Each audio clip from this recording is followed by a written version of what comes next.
A legend in the cycling world in Belize was executed on Saturday morning. My relationship with Jamin, quite honestly, as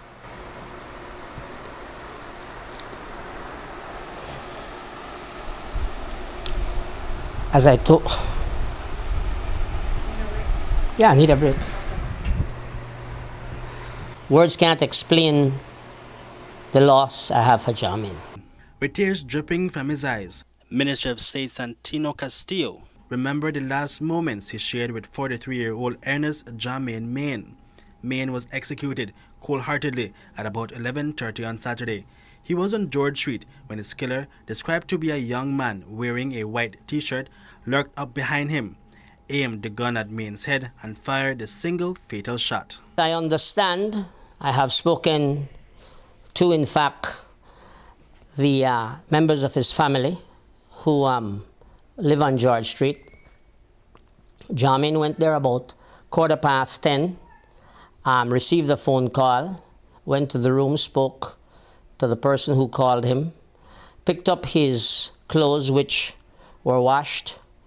He picked up a 5-gallon to go fill it up with water. He was in his truck, came down the steps, put it in his car, turned around to close the gate, and he was shot in the back of the head.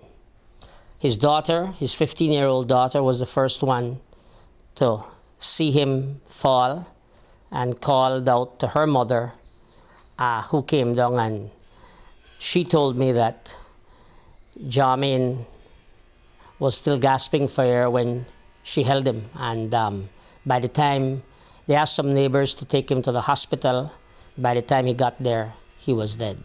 Meighan was rushed to the KHMH by a neighbor. Unfortunately, though, he died on the way.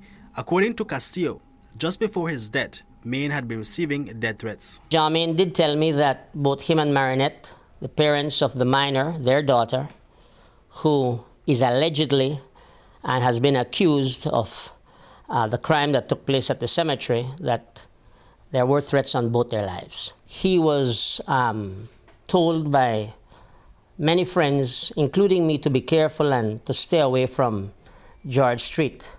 And he refused to do so. He told me, boss, I have my life to live. I can't hide for something I'm not responsible for. I don't condone any actions of any of my children. Like Castillo, Meighan brushed off the threats to his life and consequently did not report the matter to police.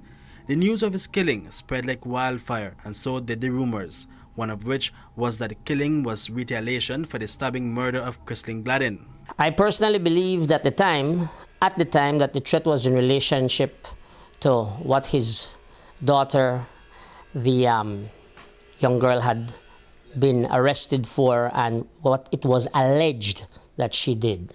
That is what I believe. I believe that the police force will do their job in the way that they see fit, and I don't plan to interfere any at all. Also, word in the street is that some relatives of Meighan are being accused of the shooting murder of one Raheem Crawford, and his murder was in retaliation of that incident. However, police have not sensitized the media about their investigations, so we cannot say with certainty what the motive was behind Meighan's killing. But to the triggerman, Castillo had this to say. I would say that they took an innocent man's life. Jamin is not involved in the world of gangs. Jamin was not involved in any kind of crime. And quite honestly, this thing about if I can't catch Peter, I catch his shirt has to stop. The crime on a whole has to stop.